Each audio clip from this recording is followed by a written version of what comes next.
All right, well, thank you everybody for coming. My name is Abby Gilfell and I work for the City of San Marcos in the Planning Department, and I'm managing this project, CodeSMTX. CodeSMTX is a rewrite of our land development code.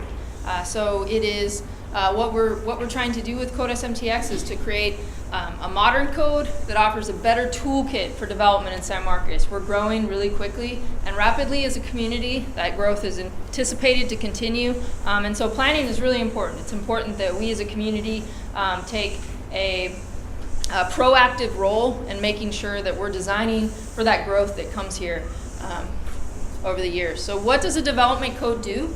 A development code really regulates all of these different things. So it regulates land use, building height, building location, signage, sidewalks, whether we have them, how wide they are. All of these different things are the types of things that a development code can regulate. And once you put metrics to all of these things, it creates a certain environment. So when you say a certain place that looks like whatever those metrics are. When you do that, you can create an environment that looks like this, and then just by changing the numbers on those very same metrics, you can create a totally different environment and somewhere that looks really different.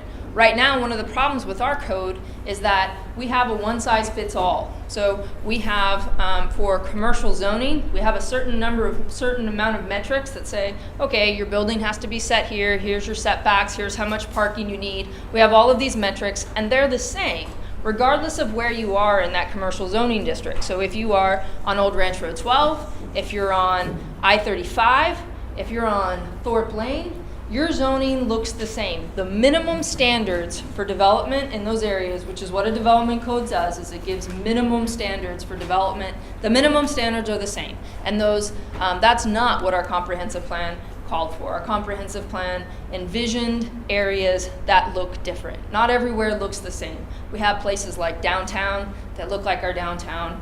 We have our existing neighborhoods that look like they do now, and we want them to remain looking in that way and function in those ways. And so we need to make sure that our codes recognize and represent each of those different areas. And so that's really one of the big things that we're doing with this project with CodeSMTX is we're designing, and you'll see as you walk around the room, a lot more options for development and a lot of new tools that we don't currently have. So this is sort of an example of a planning process, and I think it's a success story when we talk about our downtown. This was downtown in 2008. So in 2008, folks said, wait a minute, everybody's moving out of downtown. It's not a vibrant place anymore. People are, commercial businesses are going out to I-35. And the community got together. It was a partnership between community, Texas State, residents, property owners, business owners, all came together and developed the Downtown Master Plan. The Downtown Master Plan was adopted in this year, in 2008. And what they did is they said, we want downtown to be a walkable, vibrant, mixed-use place. The codes that were in place, that same, when I talk about commercial development, it all looks the same everywhere.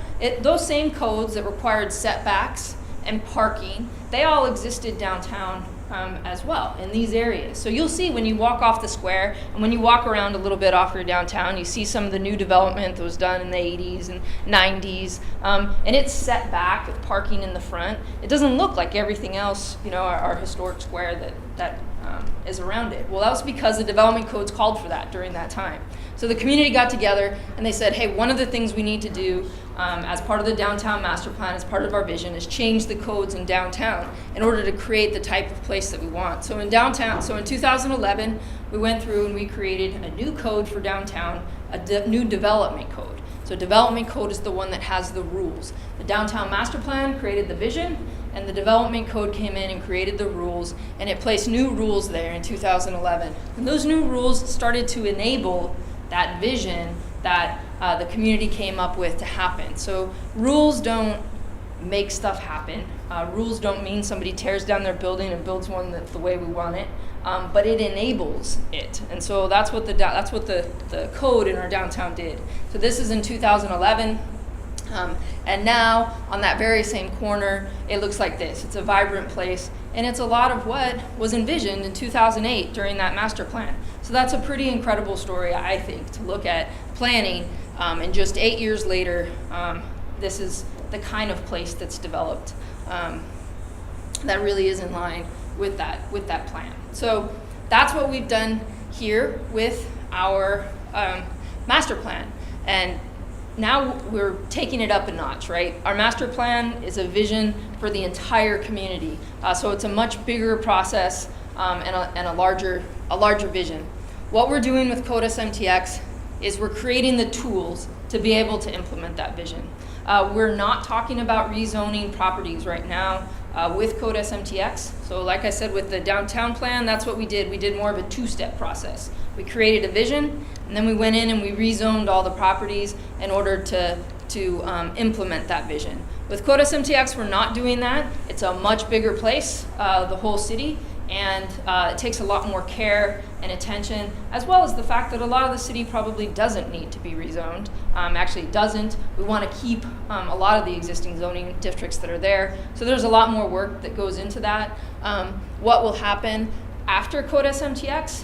People's current property rights don't change. They still can do the same land uses. They still can do the same. They still have the same development standards that are based on the zoning districts that they have now.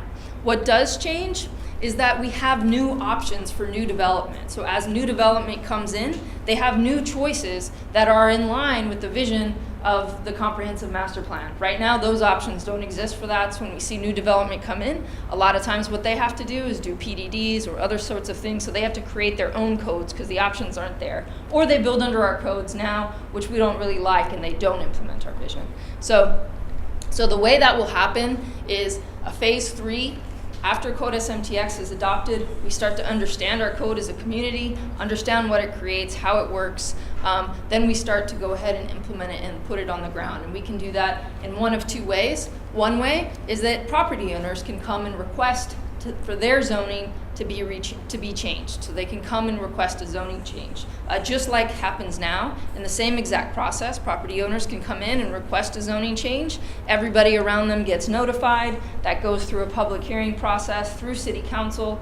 So that's the process now for zoning change, and that continues, only there are some more options. And then the other process is that we can do take on small areas where we know we really do need to change the code, and in order to implement that vision, places like those areas that are identified as high intensity zones on our comprehensive plan map, where we really want to change the development patterns, and I'll show you some of those coming up. So those are places where the city can initiate rezoning. Those are the only two people that can rezone a property, is the property owner themselves, or the city council can choose to do a city-initiated zoning and change that zoning. In 2004, we did a similar process to this, where we rewrote our land development code, and we went out and did city-initiated zoning and rezoned every single property in the city. And that's something that we learned we're not going to do again. So that's sort of how we're approaching it this time, is we want to put these tools in place, be able to work with them, understand them, and make sure that property owners understand them as well before we start talking about changing people's property rights. All right, so this process really began. It began with the adoption of the comprehensive plan. CodeSMTX process started in July of 2014. We're progressing along, and we've reached a major milestone by having this draft out. So up to this point, we've had a lot of public outreach. We've talked to over 2,000 people individually. We've had 5 different, including this one makes 6, really large public events and activities. We've gotten a whole lot of feedback, and at the last public event, we proposed some strategies. We said, okay, here's everything that we've heard along the line, and here's some of our strategies for what we're going to incorporate into this code. And we got pretty positive results and heard high feedback. Yeah, you're on the right track. Go ahead and let's move forward and put out a draft. So that's where we are now, as we have our draft. We have a survey going around again today, and now we've sort of changed that question. Instead of asking, are we generally on the right track? Are we looking at the right strategies? And now we're saying, here's the standards that we're proposing, and asking, are are we there? Did we get it right? And what do we need to tweak? So that's sort of more of the tone of your survey this time. So as you go around the room, and we'll have planners and folks there to talk and answer questions. There's a ton of information involved. It's a 400-page document. It's pretty big. It's smaller than our current code, but there is a lot of information in there. And so we really want to be able to take the time and talk with you as you go around the room. So one of the first places is land use, and all these boards over here on this wall really talk about land use and zoning and some of those new options that I talked about introducing into the code. So they have a lot of the details up there on those boards about what those new options are, what they mean. The next place are development standards. Those are over here. These are some of the new standards that apply regardless of what zoning you are. We've got standards that apply. So those are over here. We've got new environmental standards that are over here, and some street and park standards, parks and open space standards over there. So that's sort of how the room is set up. Today in the presentation, I'm going to try and give you sort of a high-level overview of each one of these different areas, and Greg's gonna tell you about the environmental standards as well. All right, so starting here with zoning and land use. Our comprehensive plan, I talked about that. We've established our vision as a community, our vision for how we want to grow. We have lots of people coming here. They'll continue to come here. And so this is our opportunity to say how we want to grow as a community and where. And so this map represents where. The purple areas are those areas, intensity zones. So this is where we want to direct growth and direct people. The yellow areas are existing neighborhoods. Those are the places that we want to protect and enhance. And the pink are the employment centers. So what we did when we started looking at the task of this code is we went ahead and we said, okay, what is the vision for these intensity zones? What should they look like? And do we have the tools right now in our code in order to implement that? And if the answer was no, then we developed new districts that could implement that.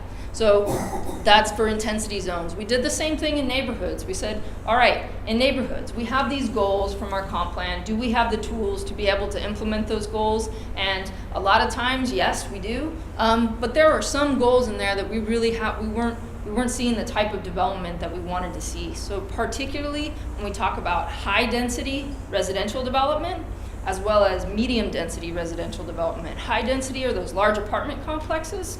Medium density residential is like townhouses, duplexes, stuff on that range, small multifamily type of dwellings. Those things, the stuff, first, we're not seeing very much of it in San Marcos. Really, if you think about new development that's happened, it's either single family lot, single family house, or really large apartment complexes. And there's very little to none being developed in the middle, and that's something that's really missing. That's there's a demographic.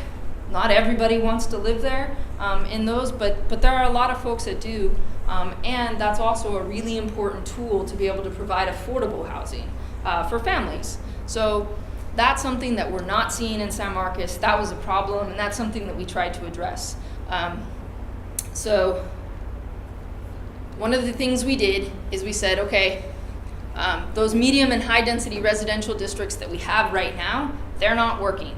And so what we're calling those is our legacy districts. What that means is that if somebody is zoned one of those districts now, they continue to use that. They have the same uses and they have the same development standards that they have now. Those aren't changing, but nobody else can request these districts anymore. We're not going to add any more of these districts to the map. So somebody coming in that wants to do new development and needs a new zoning, these are off the table as options because we recognize that they're not creating the type of quality or type of housing that our comp plan envisioned. Same with commercial.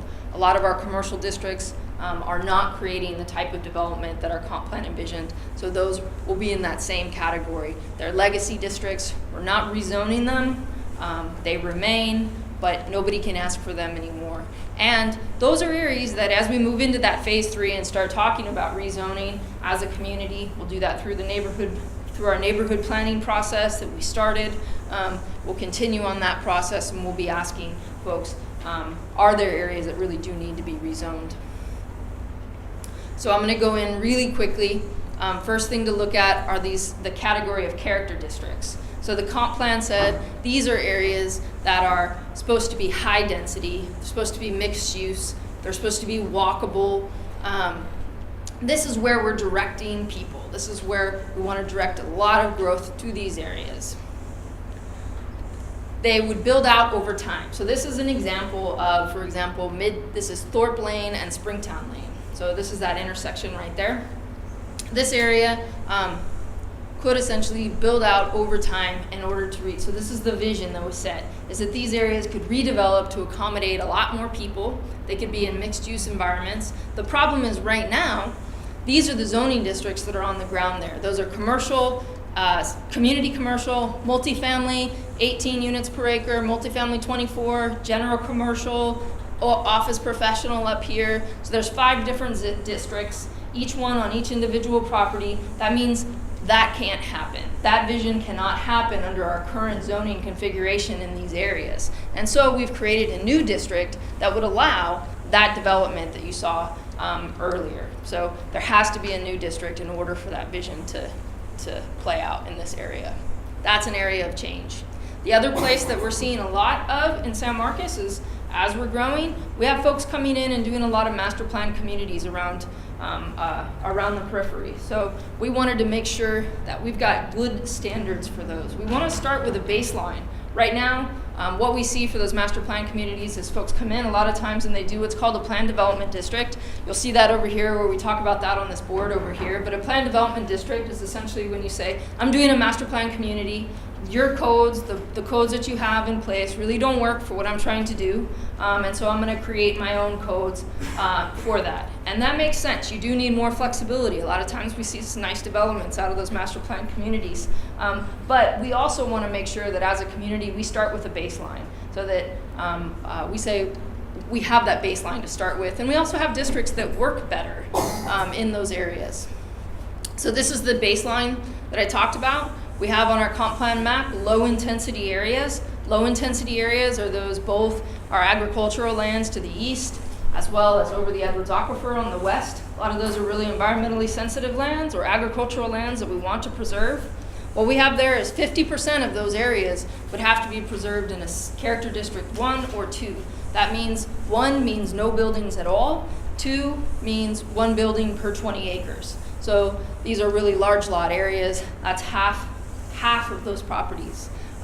Medium intensity, there's a lot more growth that can go on there and a lot more development that can go on if you're in that medium intensity zone on the comp plan. Those are areas that we were directing growth. So those are those baselines that we're talking about starting with. Moving into neighborhoods, the goals in neighborhoods are that neighborhoods are protected. They're enhanced. We want to maintain that high quality of life and stable property values within our neighborhoods. Some other goals are that we want to make sure that we have affordable options. We do want to see infill housing. We want to see diverse housing types. So those are those missing middle. That's one of the terms that we talk about when I talked about having single family or really large multifamily. There's this missing middle patch of housing. And that's something that can be incorporated into our neighborhoods, and we want to make sure that we have districts that do it and do it well. So with quality types of developments. So this is an example of an area, an existing part of town. That's 6 blocks there. Within that 6 blocks, there are 8 different zoning districts. That's a lot within 6 blocks.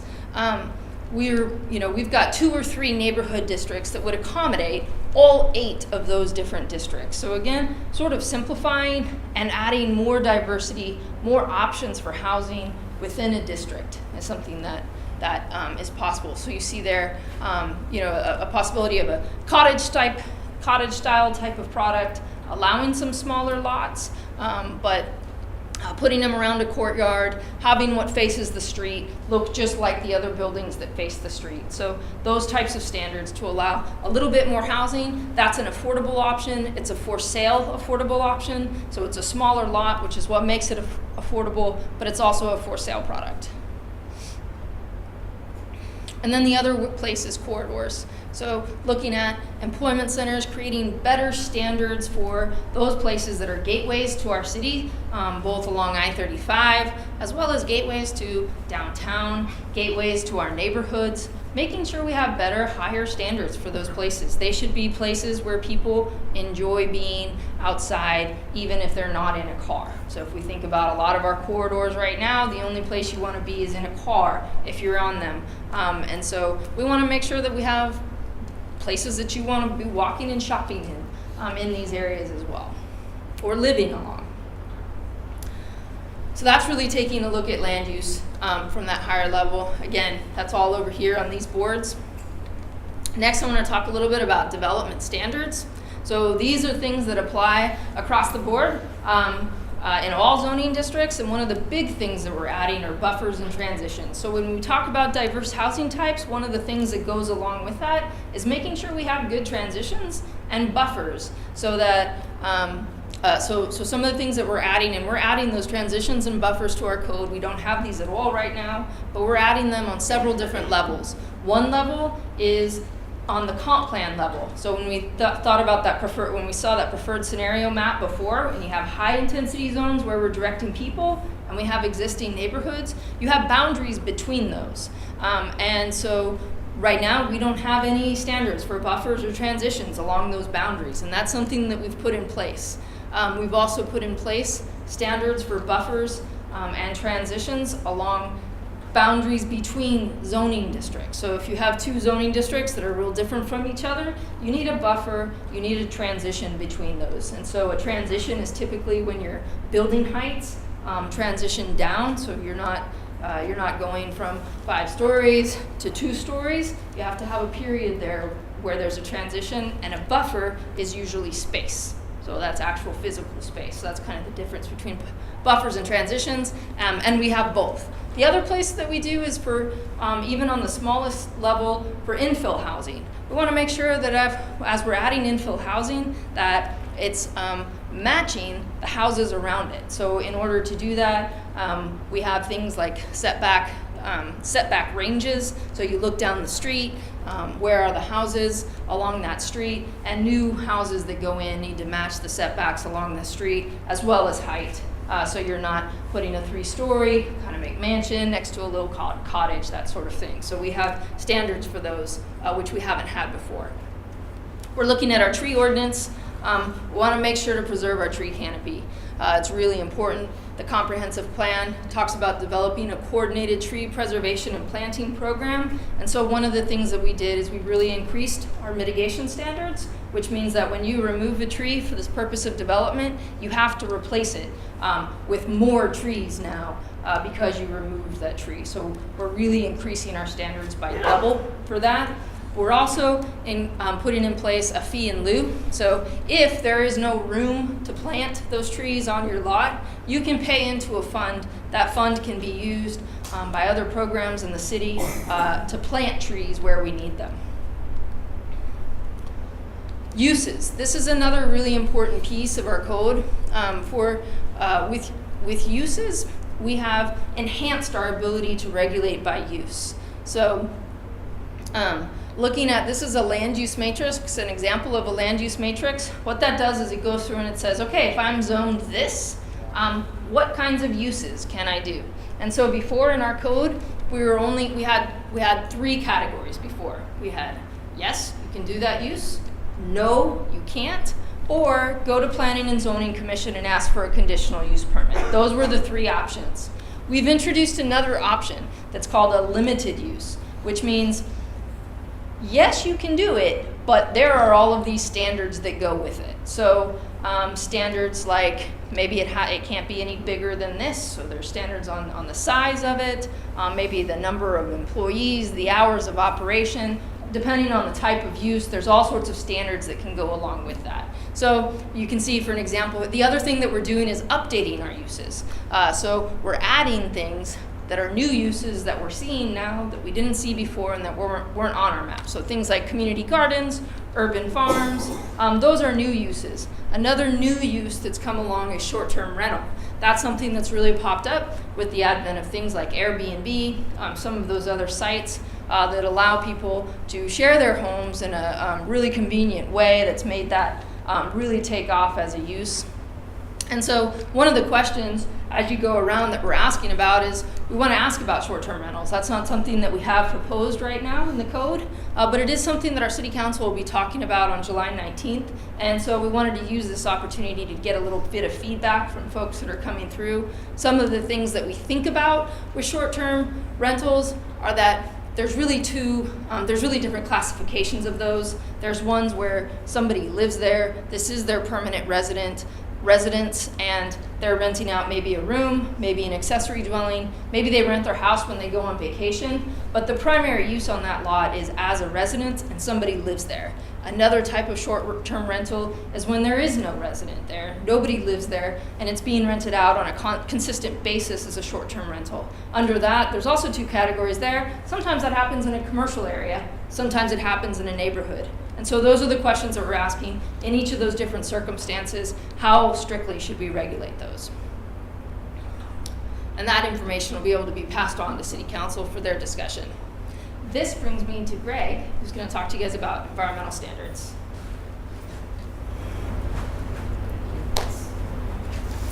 Good evening, my name is Greg Schwarz. I'm a senior engineer in the capital improvements and engineering department with the city. And this evening, again, I'm going to be talking about the environmental chapter and the proposed revisions. So I'm going to go over some of the key environmental requirements we have currently and the revisions that are proposed. First, though, I'm going to talk about our guiding principles. The guiding principles that we use to make these changes in the code were based on the Habitat Conservation Plan, which identifies measures to protect endangered species in the San Marcos River.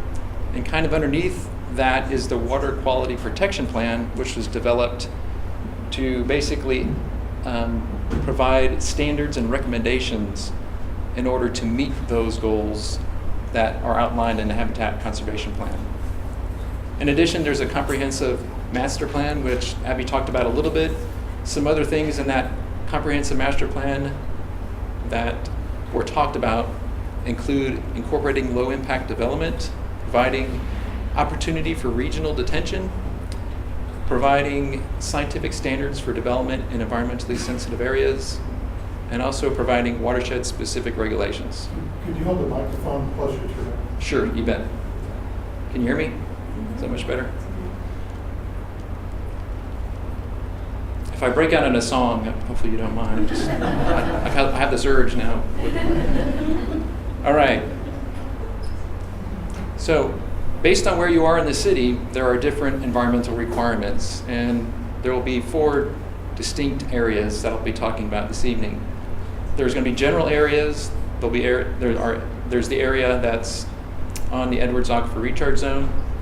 There's the San Marcos River Corridor, and then there's the newly Sesame Creek Watershed Overlay District. And as you can see, that text is in green. Anywhere where there's text in green in the presentation, that is a new requirement that is being proposed. So to orient you a little bit on this slide, 35 is right here. The yellow line signifies the city limits. The green area is the Edwards Aquifer Recharge Zone, the shaded area. The blue shaded area is the contributing zone within the transition zone. And then this beige area is the transition zone. The blue outline is the San Marcos River Corridor, and the Sesame Creek Watershed Overlay that is proposed is that orange delineation you see up there. And again, I'm going to talk about each of these in more detail. So in general areas, one of the ways we regulate general areas for water quality is designating water quality and buffer zones. And to give you an example of what that means, here is a creek right here, and the water quality zone is the blue area. The buffer zone is an offset from the blue area that we designate as a buffer zone. Each of these areas have different requirements based on development. And those requirements are that if you're within the water quality zone, there's no impervious cover allowed. If you're in the buffer zone, you can have up to 30% impervious cover without any kind of mitigation. And that's what our current code says. These water quality and buffer zones currently extend up to and begin at drainage areas of 120 acres or larger. Our plan, or what's proposed to be revised, is to start those at 50 acres. And in addition, the width of the water quality zones is 100 feet beginning right now. We plan to change those to 50 feet to be more appropriate with the smaller watershed size.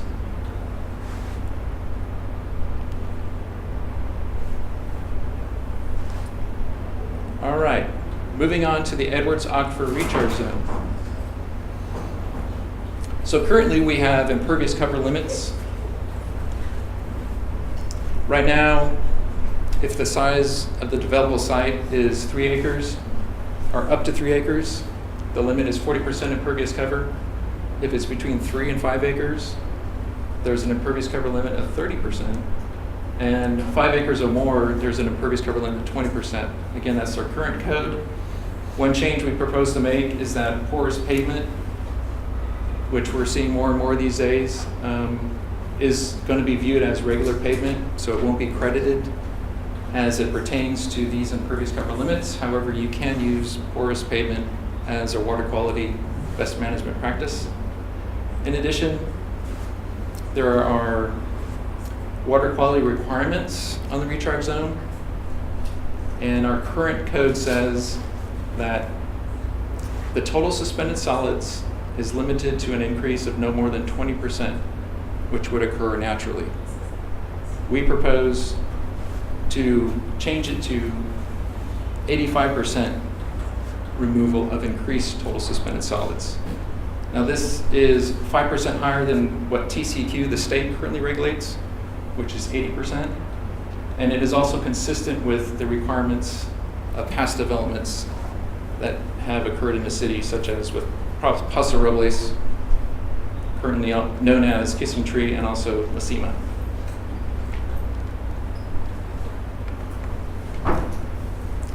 In the Edwards Aquifer Recharge Zone, we also have water quality and buffer zones, which I talked about, that we also have in general areas. These are a little different in the recharge. They start at 50 acres in the recharge zone. Currently, we propose to change that to 5 acres. And in addition, since we're changing where the water quality zones begin, we have added another category for an offset of the buffer zone to be 25 feet wide for the drainage areas between 5 and 50 acres. Something else we added is stream bank erosion control requirements. This requirement consists of providing extended detention for 1 to 2 year storm frequency events. These are storms that occur once every year approximately, or every 2 years. This extended detention will slow down the rate of runoff from a site, which will help keep our streams from becoming eroded.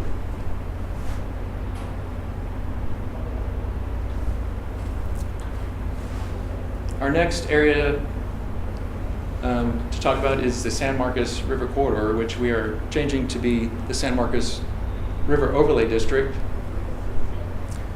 This overlay district currently is shown in blue here. You can see the blue line. Parts of it are overlaid with the green line, which is the new zone.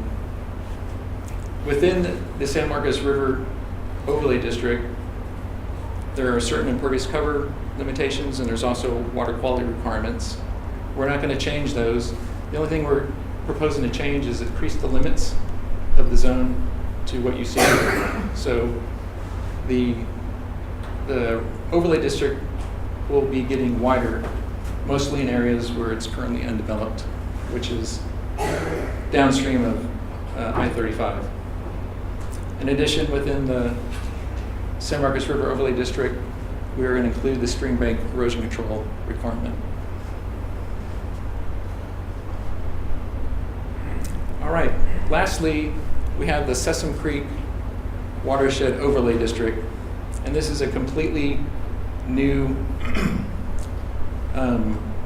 overlay, which doesn't occur today. So right now, this area of Sesame Creek, which kind of follows the path right here, is currently considered a general area and doesn't have any type of requirements other than water quality and buffer zones. So with this proposal, the entire watershed of Sesame Creek will have the same requirements as if you were developing on the Edwards Aquifer Recharge Zone, except for impervious cover limits.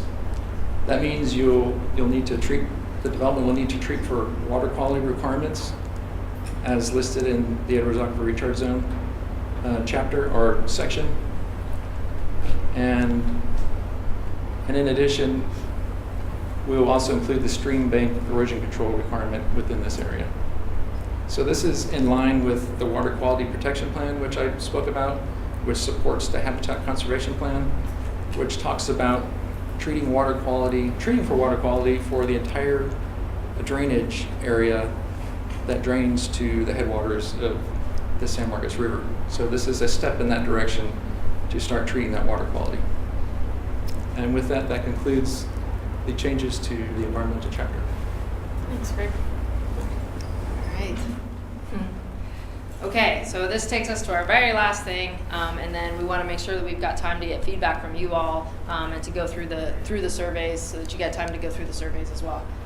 So parks and public, moving on to streets and open spaces. So open spaces and streets, transportation networks are really important in a fast-growing community. It's really important that as we grow, we're preserving those spaces as we grow, because those are two of the things that once you grow, once there are buildings there, you can't get those back. You can't get the open space back, and we can't get the streets and the connectivity back again. So it's really important that we have standards that allow us to get those things now as we grow. So when we look at parks and public spaces and facilities, we have a parks master plan.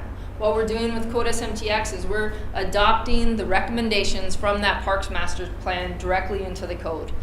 4 of the really important considerations from the Parks Master Plan are that we specify the amount, type, and design of parks suitable for dedication. It's not just about getting the land, but it's making sure that that land can be used for recreation purposes, and that it's land that is, is in the right locations, and that it's designed and built so that it can be used. So along with that, the Parks Master Plan recommended a development fee be incorporated into the code. That's a new fee that we do not have now. And also that we have access to neighborhoods within a quarter mile of home or work. So while we are really lucky as a community to have a whole lot of acreage, we have some really incredible parks and natural spaces around us. What we don't have are a lot of those small parks and the places where you can get to on your bike within your neighborhood. So it's not a whole lot of acreage that we're talking about in terms of what we need here in San Marcos, but what we do need is we need to make sure that those are developed places. They're places that people want to be and that they're within walking distance of where we live. So you'll see in the code, as you look through the code, you'll see that we have different park types that talk about how those places should be developed, how big should they be, all of those sorts of things. We also have a development fee that I talked about that we're proposing. The Parks Master Plan said that they recommended, which was approved by City Council, this $400 per unit fee. That's exactly what we're proposing to adopt into CodeSMTX. That doesn't really represent the full cost of developing a park. So that fee doesn't, like I said, represent the full cost of the parks to develop parks, but it is the fee that was in the Parks Master Plan. For greenways, we're looking for greenways in San Marcos is a really important thing. It's something that we've been planning for as a community for a very long time, and we're starting to move down the path of seeing that vision realized, which is really exciting. One of the things that we're doing with CodeSMTX to make sure that we don't miss those valuable connections as we continue to make sure to get that land for greenways is that the way that parkland dedication works is that you dedicate based on the number of units you're adding. So you're only required to dedicate for parkland if you're adding residential units. So if there's a commercial development that happens to be plat and develop along one of our greenway network connections, right now we don't have any mechanisms within our code to be able to make sure that we are able to preserve that space as a greenway connection. So that's something that we're adding. We're calling greenways now, and we're using greenways now, not just as parks, but also as part of our transportation network. And so when these are part of our transportation network, that means that we can make sure to acquire those spaces as development happens as part of a transportation network. The last thing, talking about transportation, that I wanted to go over is that it's really important as we grow. We talk about the comprehensive plan goals there is to have a safe, well-connected, well-coordinated transportation system, environmentally sensitive manner.